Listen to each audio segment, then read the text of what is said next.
يهده الله فلا مضل له ومن يضلله فلا هادي له ونشهد أن لا إله إلا الله وحده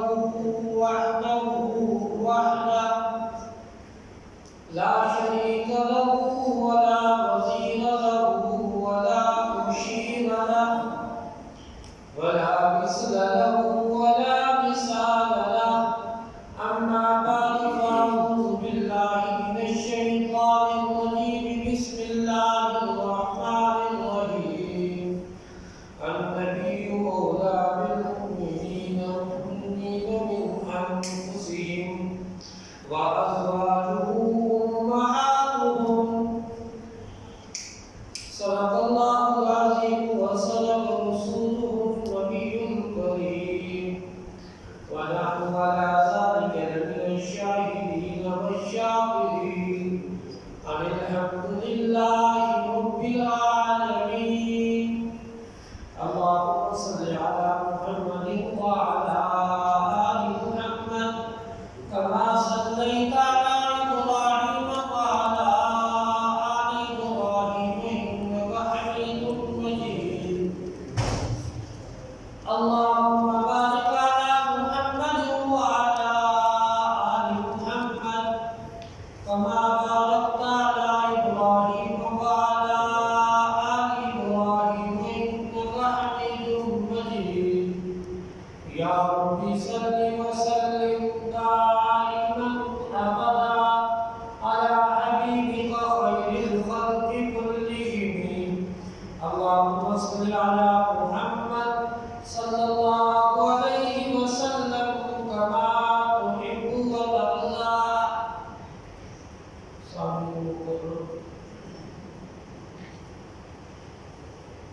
اکثر سیدہ عائشہ صدیقہ رضی اللہ تعالی عنہا سے متعلق اور سیدنا علی رضی اللہ تعالی عنہ سے متعلق معلومات عرض کرنے کا موقع نہیں ملتا. دونوں کی وفات شہادت رمضان مبارک میں ہے. سیدہ عائشہ صدیقہ رضی اللہ تعالی عنہا نبی علیہ السلام کی سب سے محبوبہ ازواج مطہرات میں سے. نبی علیہ السلام کی پہلی بیوی سیدہ خدیجہ الکبریٰ رضی اللہ تعالی عنہا کا جب انتقال ہوا،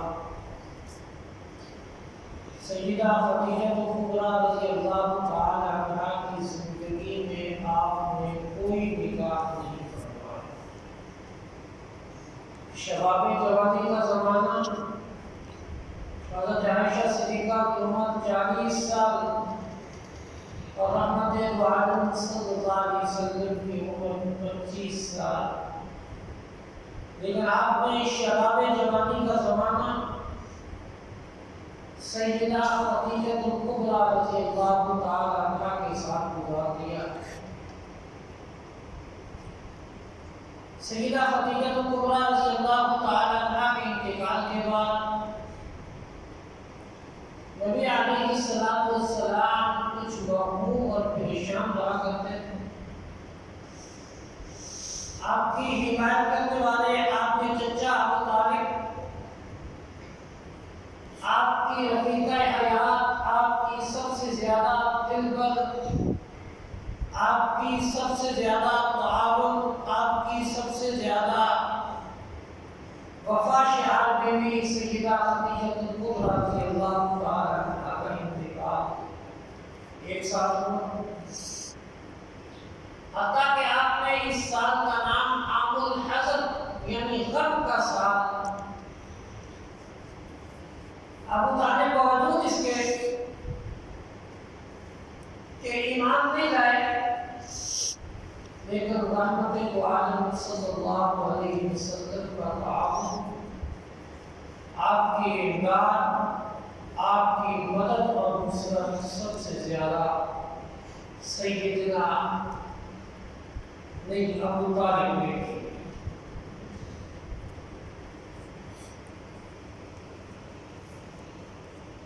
اب ابو طالب کا بھی انتقال ہو گیا، آپ کی بیوی خدیجہ کبریٰ رضی اللہ تعالی عنہا کا انتقال آپ پیش عثمان بن مظعون کی بیوی رحمت عالم صلی اللہ علیہ وسلم کی خدمت میں حاضر ہوتی ہے، عرض کرتی ہے یا رسول اللہ صلی اللہ علیہ وسلم اگر اجازت ہو تو آپ نکاح فرما لیں۔ پوچھا کہ کس کے ساتھ؟ کہا قوالی بھی ہے اور شادی شدہ بھی ہے، قوالی بھی ہے اور شادی شدہ بھی ہے۔ سیدہ سودا بنت زمعہ رضی اللہ تعالی عنہا کے شوہر نے اور ان کے شوہر نے حبشہ کی طرف پہلے ہجرت فرمائی تھی، اور حبشہ کی ہجرت کے بعد جب واپس آئے تو ان کے شوہر کا انتقال ہو گیا۔ نبی علیہ السلام سے عرض کیا یا رسول اللہ ایک بیوہ بھی ہے اور ایک قوالی بھی ہے، جس سے چاہے نکاح فرما لے۔ نبی علیہ السلام نے پوچھا کہ بیوہ کون ہے، قوالی کون ہے؟ فرمان کیا یا رسول اللہ صلی اللہ علیہ وسلم بیوہ سودا بنت زمعہ رضی اللہ تعالی عنہا ہے، اور قوالی آپ کے دوست کی بیٹی ابو بکر کی بیٹی عائشہ صدیقہ ہے۔ نبی علیہ السلام نے فرمایا کہ دونوں جگہ پر بات چلا دیں۔ سیدہ عائشہ صدیقہ رضی اللہ تعالی عنہا کی تصویر ریشمی کپڑے کے اندر لے کر جبرائیل کے امین حاضر ہوئے، رحمت دو عالم صلی اللہ علیہ وسلم کو دکھلایا کہ یہ آپ کی بیوی ہوگی، یہ آپ کی بیوی ہوگی۔ سیدہ سودا بنت زمعہ رضی اللہ تعالی عنہا سے کے بارے میں بھی بات چلائی گئی۔ جب گھر میں صدیق اکبر کے گھر میں تشریف لائی تو ام رومان جن کے نام کے بارے میں اختلاف ہے، زیادہ سے زیادہ اقوال جو ہیں ان کا نام سیدہ زینب نقل کیا گیا ہے، ان کا نام بھی سیدہ زینب نقل کیا گیا ہے۔ بہرحال اپنے اس سے تخلص سے جو ہے اپنی کنیت سے زیادہ معروف ہے، ام رومان ان کی کنیت ہے۔ اب کیا ہوا؟ نبی علیہ السلام کے اس دوست سے ابو بکر سے جب بات چلائی گئی، ابو بکر کی بیوی ام رومان سے کہا کہ نبی علیہ السلام سے آپ عائشہ کا نکاح کر دیں۔ سیدہ ام رومان اس بات پہ راضی ہو گئی، کہا اچھا ابو بکر آ جائے میں ان سے مشاورت کر کے تو کچھ کہوں گی۔ جب ام رومان صدیق اکبر تشریف لائے، بیوی نے شوہر سے بات کی تو ابو بکر صدیق نے فرمایا اب نبی علیہ السلام تو میرے منہ بولے بھائی ہیں۔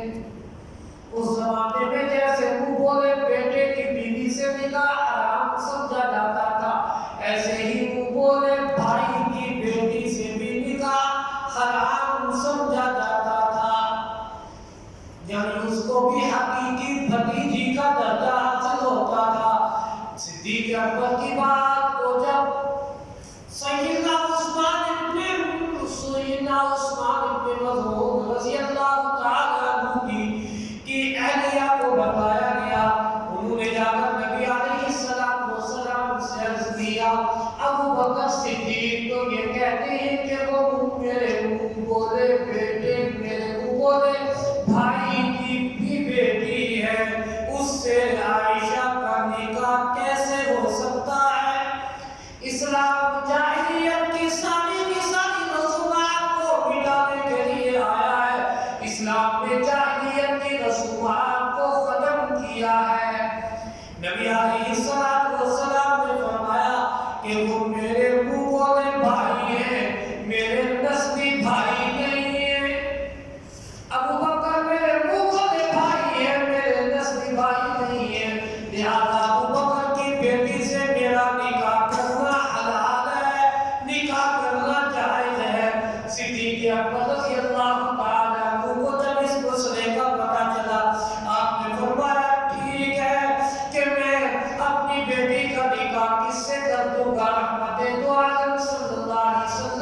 ساتھ کرنے کے لیے تیار ہوں۔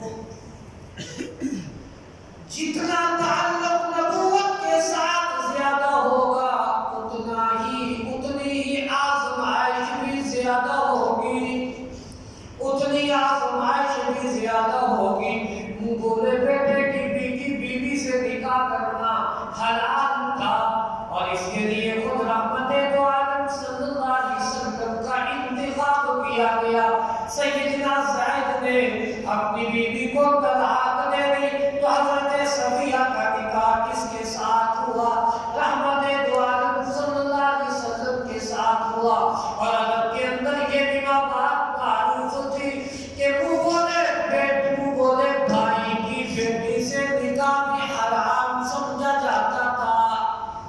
اب عرب کی اس غلط رسم کو ختم کرنا تھا، اس کے خاتمے کے لیے کس کا انتخاب کیا گیا؟ رحمت دو عالم صلی اللہ علیہ وسلم اور آپ کے رفیق، آپ کے دوست ابو بکر کا انتخاب کیا گیا۔ جب ابو بکر کو مسئلے کا پتہ چلا، کہا میں اس بات کے لیے تیار ہوں، میں اپنی بیٹی کو رحمت دو عالم صلی اللہ علیہ وسلم کے نکاح میں دینے کے لیے تیار ہوں۔ حضرت عائشہ کی عمر کتنی ہے؟ حضرت عائشہ صدیقہ کی عمر صرف 6 سال ہے، صرف 6 سال ہے۔ مکہ مکرمہ کے اندر، مکہ مکرمہ میں شوال کے مہینے میں کیا ہوا؟ صدیق اکبر کی بیٹی کا نکاح رسول اللہ کے ہمراہ ہوا۔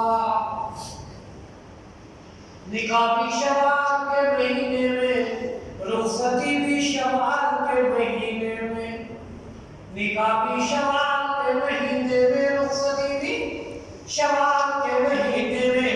عرب شوال کے مہینے کو منحوس تصور کیا کرتے تھے کہ شوال کے مہینے میں نکاح جائز نہیں ہے، جیسے کہ ہمارے اور ہمارے علاقوں میں محرم کے مہینے میں نکاح کو حرام سمجھا جاتا ہے۔ محرم اور صفر کے مہینے میں ہم نکاح کو حرام سمجھتے ہیں، اور اہل عرب کیا تھا؟ شوال کے مہینے میں نکاح کو حرام تصور کرتے تھے۔ اب کیا ہے؟ سید دو عالم رحمت دو عالم کا نکاح کس کے ساتھ؟ سیدہ کائنات طاہرہ طیبہ کے ساتھ کب ہوا؟ شوال کے مہینے کے اندر ہوا۔ یہ جو ہمارے عرف کے اندر ہم محرم اور صفر کے مہینے میں نکاح کرنا حرام سمجھتے ہیں، جاہلیت کی رسومات کو توڑنا چاہیے۔ جاہلیت کی رسومات کو کیا ہے؟ توڑنا چاہیے۔ اپنے بچوں کا نکاح محرم کے مہینے میں کریں، صفر کے مہینے میں کریں۔ اپنے بچوں کا نکاح کیا کریں؟ محرم کے مہینے میں کریں، صفر کے مہینے میں کریں۔ اسلام جاہلیت کے رسم و رواج کو ختم کرنے کے لیے آیا ہے۔ اسلام جاہلیت کی رسومات کو ختم کرنے کے لیے آیا ہے۔ یہ بھی جاہلیت کی رسم ہے کہ محرم کے مہینے میں نکاح جائز نہیں، صفر کے مہینے میں نکاح جائز نہیں۔ عرب کیا تھے؟ شوال کے مہینے میں نکاح کو حرام سمجھتے تھے۔ رحمت دو عالم صلی اللہ علیہ وسلم نے سیدہ عائشہ کے ہمراہ نکاح بھی شوال کے مہینے میں کیا، اور رخصتی بھی شوال کے مہینے میں ہوئی۔ یہاں پر ذہن کے اندر رہے، نبی علیہ السلام کی 2 سنتیں ہیں۔ کیا ہیں؟ آپ کی 2 سنتیں ہیں۔ نبی علیہ السلام نے اپنی بیٹی کا نکاح، فاطمہ الزہرا کا نکاح علی کے ساتھ کیا۔ اپنی بیٹی کو خود علی کے گھر میں بھیج دیا۔ کیا کیا؟ اپنی بیٹی کا نکاح علی کے ساتھ کیا، اپنی بیٹی کو علی کے گھر میں خود جا کر پہنچوا دیا۔ تو اگر کوئی اپنی بیٹی کے نکاح کے موقع پر اپنی بیٹی کو خود اپنے داماد کے گھر میں چھوڑ دے، یہ بھی سنت ہے۔ نبی علیہ السلام نے سیدہ عائشہ صدیقہ رضی اللہ تعالی عنہا کے ساتھ نکاح فرمایا، آپ خود تشریف لے گئے۔ سیدہ عائشہ صدیقہ رضی اللہ تعالی عنہا سے روایت ہے، فرمایا کہ میں سہیلیوں کے ساتھ کھیل رہی تھی، میں سہیلیوں کے ساتھ گڑیا جو بنا کے بچیاں کھیلتی ہیں وہ کھیل رہی تھی۔ میری والدہ آئی اور میرے منہ کو دھلوایا اور میرے سر میں کنگھی کی اور کیا کیا، اور جو عورتیں آئی بیٹھی تھی کہ مجھے تیار کرا دے ان کے حوالے کر دیا۔ نبی علیہ السلام تشریف لے آئے۔ جب میرے آقا امام الانبیاء تشریف لائے، میری والدہ ام رومان نے نبی علیہ السلام کی خدمت میں دودھ پیش کیا۔ آپ نے تھوڑے سے دودھ کو نوش فرما لیا، بقیہ دودھ کس کے حوالے کر دیا؟ حضرت عائشہ صدیقہ رضی اللہ تعالی عنہا کو دیا پیے۔ آپ شرم محسوس کر رہی تھی۔ ایک سہیلی نے ہمیں کہا، عائشہ اس دودھ کو پی لیجیے، یہ امام الانبیاء رحمت دو عالم صلی اللہ علیہ وسلم کا جھوٹا ہے۔ حضرت عائشہ صدیقہ نے تھوڑا سا دودھ پی لیا اور فرمایا، رحمت دو عالم صلی اللہ علیہ وسلم نے بقیہ دودھ سہیلیوں کو دے دو۔ اور عائشہ صدیقہ کی سہیلیوں نے عرض کیا، یا رسول اللہ ہمیں پیاس لگی ہے۔ امام الانبیاء رحمت دو عالم صلی اللہ علیہ وسلم نے فرمایا، بھوک اور جھوٹ کو جمع نہ کرو۔ امام الانبیاء رحمت دو عالم صلی اللہ علیہ وسلم نے کسے کہا؟ عائشہ صدیقہ کی سہیلیوں سے کہا، بھوک اور جھوٹ کو جمع نہ کرو، محسوس ہو رہا ہے کہ تم بھوکی ہو لہذا دودھ پی لو۔ حضرت عائشہ صدیقہ کے بعد وہ بقیہ بچا ہوا دودھ کیا ہے، ان سہیلیوں کو پلا دیا گیا۔ بارات کو لے کر جانا، بارات کو لے کر جانا، بارات کا اسلام میں کوئی تصور نہیں ہے، بارات کا اسلام میں کوئی تصور نہیں ہے۔ دو چار آدمی جائیں، جا کر بچی کو لے آئے، اپنی حیثیت کے مطابق ولیمہ کرے۔ اور ایک اور مسئلہ بھی یہاں پر ذہن میں رکھیے، ایک اور مسئلہ بھی ذہن میں رکھیے، رحمت دو عالم صلی اللہ علیہ وسلم جب مدینہ طیبہ میں ہجرت کی تو صدیق اکبر بیمار ہو گئے، کچھ عرصہ بیمار رہے۔ عائشہ صدیقہ اپنے باپ کی دیواداری کرتی رہی، پھر سیدہ عائشہ صدیقہ بیمار ہو گئی، اتنی بیمار ہوئی، اتنی بیمار ہوئی، سر کے سارے بال جھڑ گئے، سر کے سارے بال جھڑ گئے۔ نبی علیہ السلام کی خدمت میں صدیق اکبر حاضر ہوتے ہیں، عرض کیا، یا رسول اللہ صلی اللہ علیہ وسلم اپنی بیوی کو اپنے گھر میں لے آئیے، اپنی بیوی کو اپنے گھر میں لے آئیے۔ رحمت دو عالم صلی اللہ علیہ وسلم نے فرمایا، ابو بکر حق مہر دینے کے لیے میرے پاس کچھ نہیں۔ مسئلے کو ذہن میں رکھنا، کیا فرمایا؟ ابو بکر حق مہر کی ادائیگی کے لیے میرے پاس کچھ نہیں ہے، یہ شرعی مسئلہ ہے۔ صدیق نے یہ نہیں کہا، یا رسول اللہ سارا مال آپ کے قدموں میں نشاور کر دیا، میں نے اپنی اولاد کو آپ کے قدموں میں قربان کر دیا، حق مال کی کوئی ضرورت نہیں۔ یوں نہیں فرمایا، بلکہ کیا کہا؟ عرض کیا، یا رسول اللہ صلی اللہ علیہ وسلم میرا مال حاضر ہے، آپ لے لیجئے اور اپنی بیوی کو حق مال ادا کیجئے۔ یہ مسئلہ ذہن میں رہے، حق مہر کا ادا کرنا واجب ہے، حق مہر کا ادا کرنا۔ اگر کسی آدمی نے اپنی بیوی کا حق مہر ادا نہیں کیا، اسی حالت میں اس کا انتقال ہو گیا، وراثت کی تقسیم سے پہلے اس کی بیوی کے حق مہر کو ادا کیا جائے گا، وراثت کی تقسیم سے پہلے کیا کیا جائے گا؟ اس کے مال سے کیا کیا جائے گا؟ بیوی کے حق مال کو ادا کیا جائے گا۔ شراب عورت کو یہ حق دیا ہے کہ اگر اپنے شوہر کو وہ روک دے سے دور ہٹ جا، جب تک میرا حق مہر ادا نہیں کرتا میرے پاس آنے کی اجازت نہیں ہے۔ شراب عورت کو اس بات کا حق دیا ہے، شراب عورت کو اس بات کا کیا دیا ہے؟ حق دیا ہے کہ وہ پہلے اپنا حق مہر وصول کرے، پھر شوہر کو قریب آنے دے۔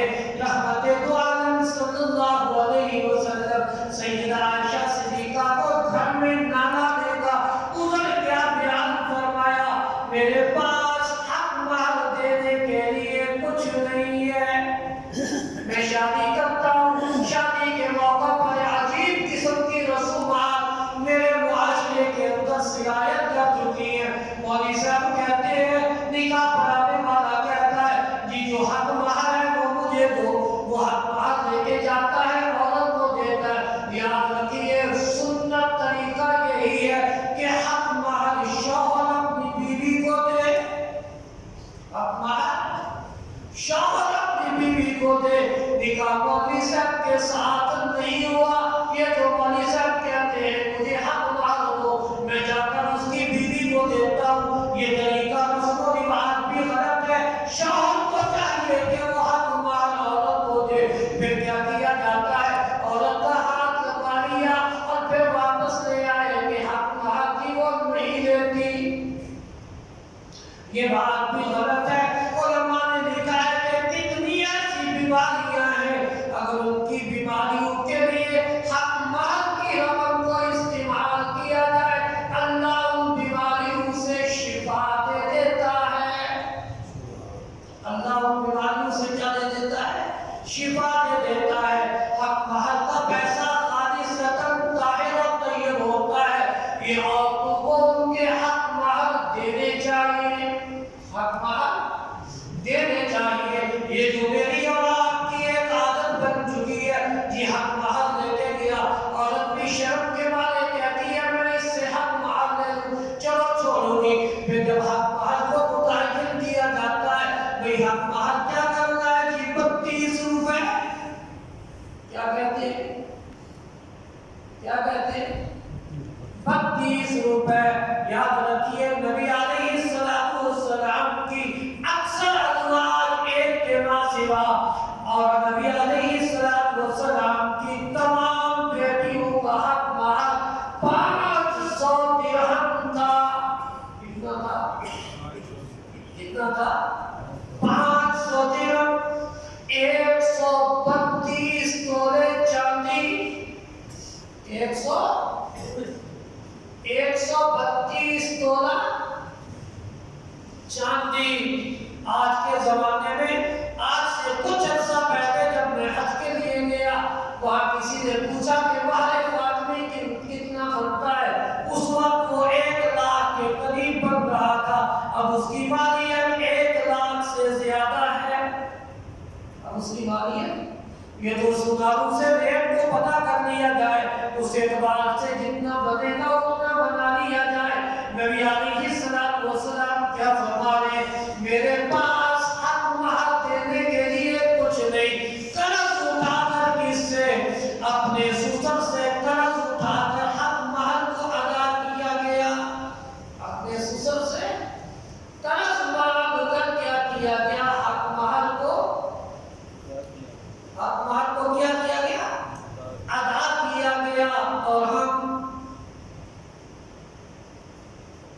جہاں پر خرچ کی باری ہے، آج میرے بیٹے کی شادی ہے، کوئی ناراض نہ ہو جائے، کوئی چولہا بھی راضی ناراض نہ ہو، کوئی چراغ بھی ناراض نہ ہو، کوئی کیا ہے کم تر ذات کا فرد بھی جو ہے وہ ناراض نہ ہو۔ یہاں پر ناراض کیا جاتا ہے اللہ اس کے رسول کو۔ میری بیٹی کی، میرے بیٹے کی شادی ہے، میرے دروازے سے کوئی ناراض ہو کے نہ جائے، کون ہو جائے، نائی بھی راضی ہو جائے، موچی بھی راضی ہو، تیلی بھی راضی ہو جائے، کوئی بھی ناراض ہو کر نہ جائے۔ ناراض کس کو کیا جاتا ہے؟ اللہ اس کے رسول کو، اللہ اس کے رسول کو۔ اور جب نکاح پڑھانے کی باری آتی ہے، مولوی صاحب نہیں کتنا حق مال رکھے، مولوی صاحب بتا دو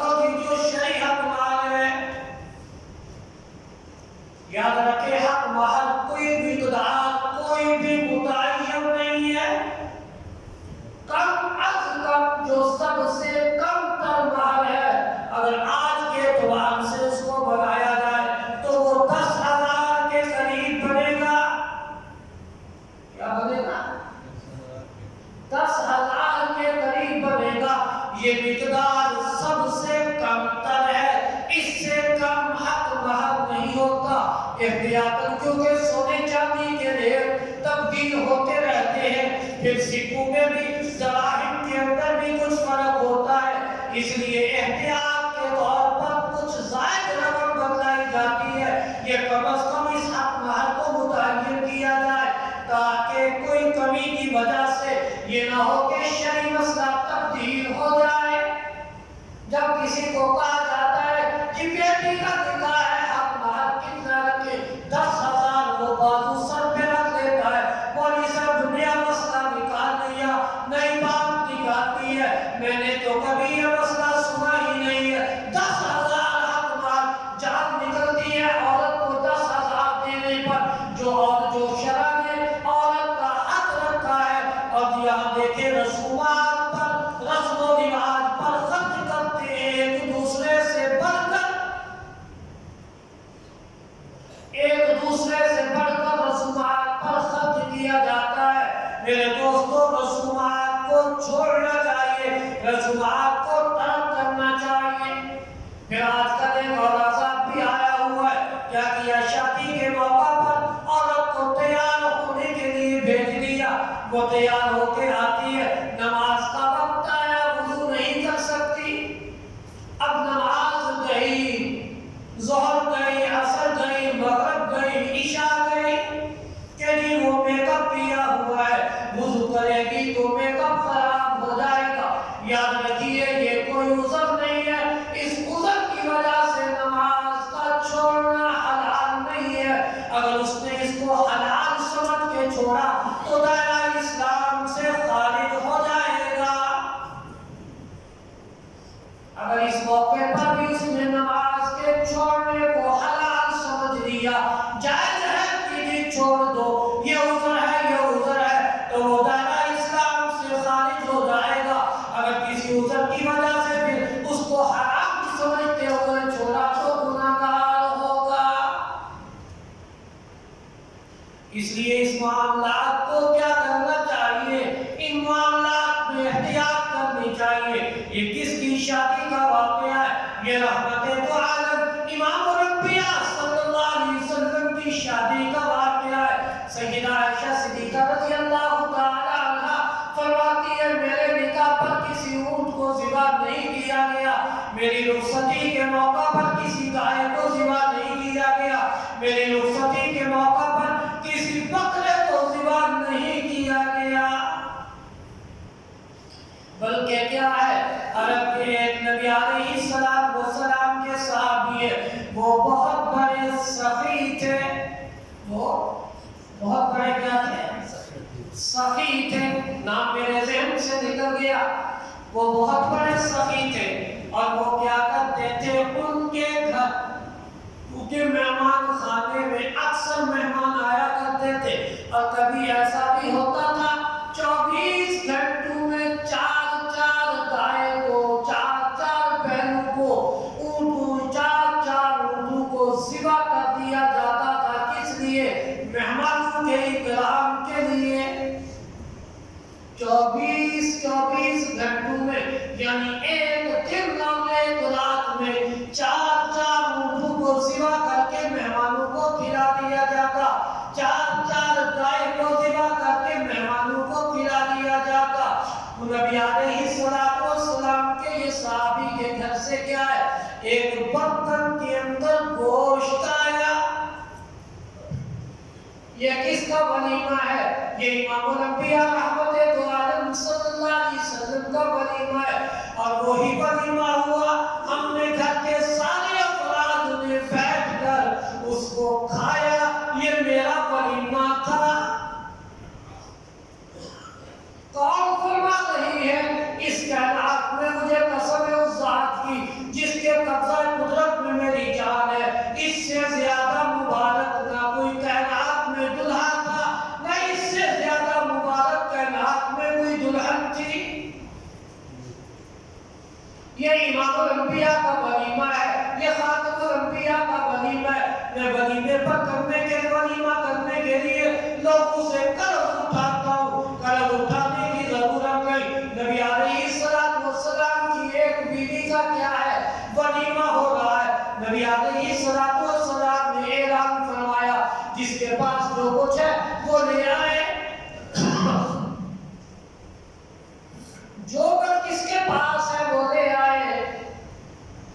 صحابہ کرام نے کیا کیا؟